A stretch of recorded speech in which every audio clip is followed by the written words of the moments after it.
Packet bills ఇవ్వండి.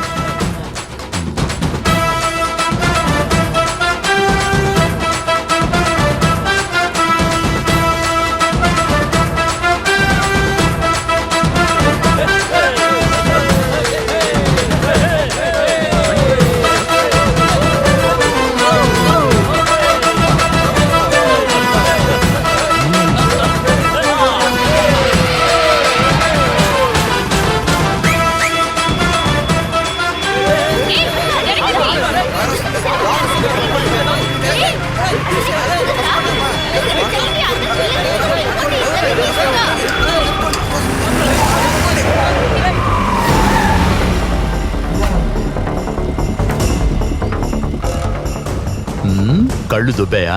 ఎవడి బండి ముందురా తీసుకొచ్చి ఆపావు నువ్వు? ఏంట్రా ఇంకా పోజు నీకు? కిందకు దిగరా.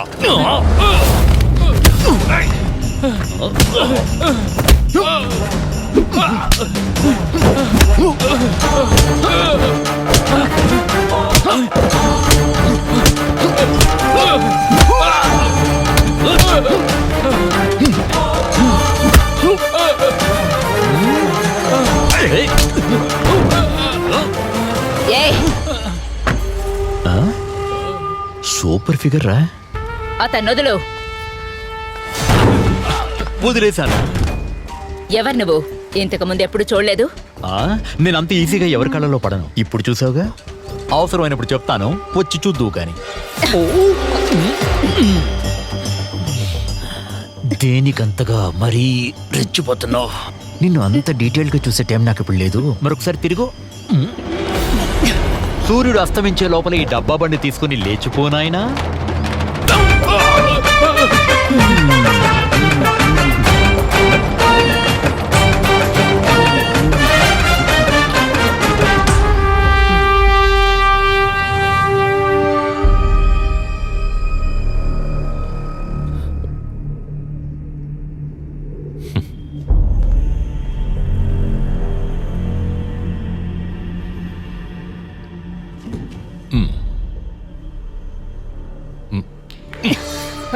ఏంటి? నేను నీతో ఎన్నోసార్లు చెప్పాను, ఈ అమ్మాయిల్ని తీసుకుని ఎక్కడికి బయటికి వెళ్ళినా సరే ఓ ఇద్దరినో ముగ్గునో సెక్యూరిటీకి తీసుకెళ్ళమని చెప్పాను కదా. లేదా ఇంతటితో వదిలే, ఎలక్షన్ అయిపోయేంత వరకు ఉన్న జాడ తెలియకుండా ఉండు. ఇక్కడే అందరూ మూలన పడుంటే వీళ్ళందరికీ తినటానికి తిండి ఎవరు పెడతారు? ఇక్కడ మేము ఎలా బ్రతుకుతున్నామో మీరేమైనా పట్టించుకున్నారా? మీకు కావాల్సింది పార్టీ ఎలక్షన్లు భార్యలు. నేనెవర్ని? ఒట్టి సరదా తీర్చడానికేగా. ఏ అండా లేకుండా వచ్చేవాడు పోయేవాడు చెయ్యేస్తూ. నేను కొంచెం డబ్బిస్తాను, పళ్ళనితో ఇచ్చి పంపిస్తాను. ఎవరిలా చేసింది? వాడే. ఎవడైతే నీ మీద చెయ్యేశాడో వాడి ఊరు వదిలిపెట్టి వెళ్ళాడు. అది ఎవడైనా సరే వాడిని నేను చూసుకుంటాను.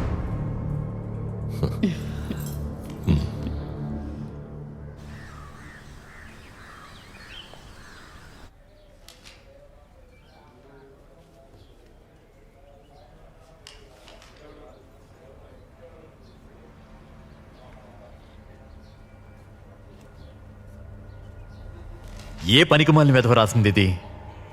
ఒక్క అక్షరం ముక్క కూడా అర్థం కావడలేదు. అయ్యో సార్, అది నేనే రాశాను. నువ్వా? రిపోర్ట్ రాసే విధానం ఇదేనా? అదేమిటంటే, సంఘటన జరిగిన 3వ రోజున పై అధికారులకి ఒక రిపోర్టు వెంటనే పంపాలని చెప్పినందువల్ల తొందరగా నేను పాత సంఘటనని ఏదో రాసేసి పంపించేశాను. అందువల్ల ఇంతకీ మీరు సడన్గా ఇక్కడికి రావడానికి కారణం ఈ కేసు విషయమేనా? పనిష్మెంట్ కింద పంపించారనుకో. ఈ మధ్య జరిగిన విషయం కదా తెలుసుకుందామని. అలా అయితే మీరు ఇప్పుడు చదివినంత మర్చిపోండి సార్. ఏం జరిగిందో నేను చెబుతాను. చెప్పు. అదేమిటంటే, ఆ రోజు ఈ సంఘటన జరగడానికి ముందు రోజు రాత్రి ఒక కాలేజీ లెక్చరర్ని మన రాఘవన్ సారు రోడ్డు మీదే కొట్టి చంపేశారు. ఎందుకు అలా చేశారో ఏమీ అర్థం కాలేదు, కానీ ఆ లెక్చరర్ అక్కడే చనిపోయాడు. ఆ తరువాత అక్కడి నుంచి ఆయన స్టేషన్కి వచ్చే దారిలోనే ఇలా జరిగి ఉంటుందని అనుకుంటున్నాను. రాఘవన్ సార్ని ఎవరో దారిలోనే అడ్డుకుని చంపేశారు. తీవ్రవాదులే చంపుంటారు. అలానే ఎవరు చెప్పారు? వాళ్ళ దాడిని చూస్తేనే అర్థమవుతుంది సార్. బుల్లెట్స్తో కొట్టి బాడీని జల్లెడి చేసేశారు. వాళ్ళ పాత పగని తీర్చుకున్నారు సార్. సార్ అక్కడ చూడండి, ఇంతకు ముందు రాఘవన్ సార్ వాళ్ళ కూటమిలోని ఇద్దరిని షూట్ చేసి వాళ్ళ ఆయుధాల్ని ఇక్కడ వేలాడదీశారు. అంటే ఇప్పుడు ఈ రాఘవన్ కొట్టి చంపాడన్న పోస్ట్ మార్టం లెక్చరర్ రిపోర్ట్? దాని కాపీ ఈ ఫైల్లోనే ఉంది సార్. ఆ తీవ్రవాదులు ఇద్దరిని దారుణంగా చెత్తకొట్టేశారు. వాళ్ళు ఊపిరాడగా చచ్చిపోయారు. మధ్యలో ఈ ఐజీ వాళ్ళ అమ్మాయి అబ్బాయి వచ్చారు కదా. అది ఆ దేవుడికే తెలియాలి సార్. యాండాయ్ ఆ, అది అక్కడే పెట్టేసి వెళ్ళిపో.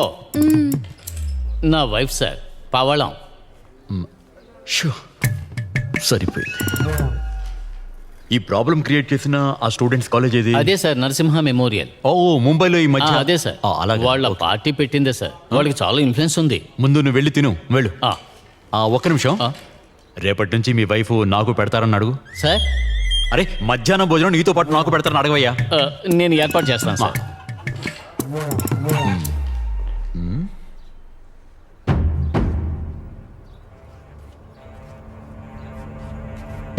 కాళీపురంలోను పక్కనున్న ఏరియాస్లోను అగ్రికల్చరల్ ఏరియాని కొన్ని సంస్థలు బ్యాన్ చేయాలనుకున్నాయి. పోయిన డిసెంబర్లో మనం ఇచ్చిన డెమాన్స్ట్రేషన్ రిపోర్ట్ని ఆ రోజు ఆర్టీఓలో ఒక పాజిటివ్ యాక్షన్ తీసుకుంటామని మాటిచ్చారు. బట్ ఏ ఒక్కటి చేయలేదు.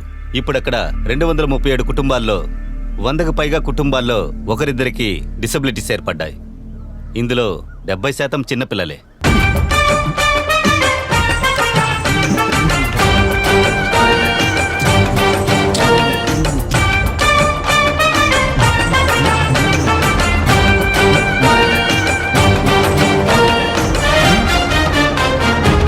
ఇప్పుడు మన సహాయం వాళ్ళకి కావాలి. In terms of medication, regular medical checkups and other substances.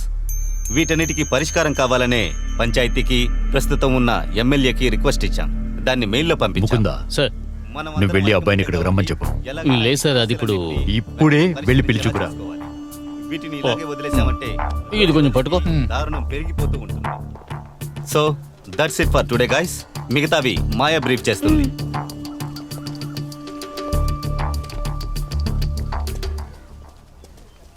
అంటే నువ్వేనా జగన్ మేనన్వి? అవును, విషయం ఏంటి? కొంచెం స్టేషన్ వరకు రావాలి. కొత్తగా వచ్చిన సర్కిల్ మిమ్మల్ని రమ్మన్నారు. మీ ప్రిన్సిపాల్తో ఆల్రెడీ చెప్పాం. హ్మ్? ఆ రోజు స్టేషన్ బయట చాలా పెద్ద గొడవ చేసావు కదా నువ్వు. దాని గురించి విచారించడానికే. వారెంట్ ఉందా? వారెంట్ రెడీ చేద్దాంరా. హ్మ్. మర్యాదగా రారా. హే మిస్టర్, ఇది కాలేజ్. తనపై నుండి చేతి. ఓహో, అంటే నీ మీద చెయ్యి వెయ్యొచ్చా? ఛ!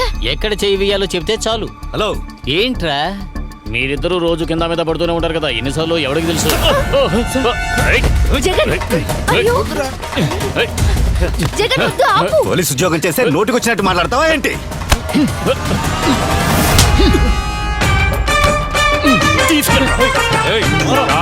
పోలీసు చేసుకుంటున్నావా?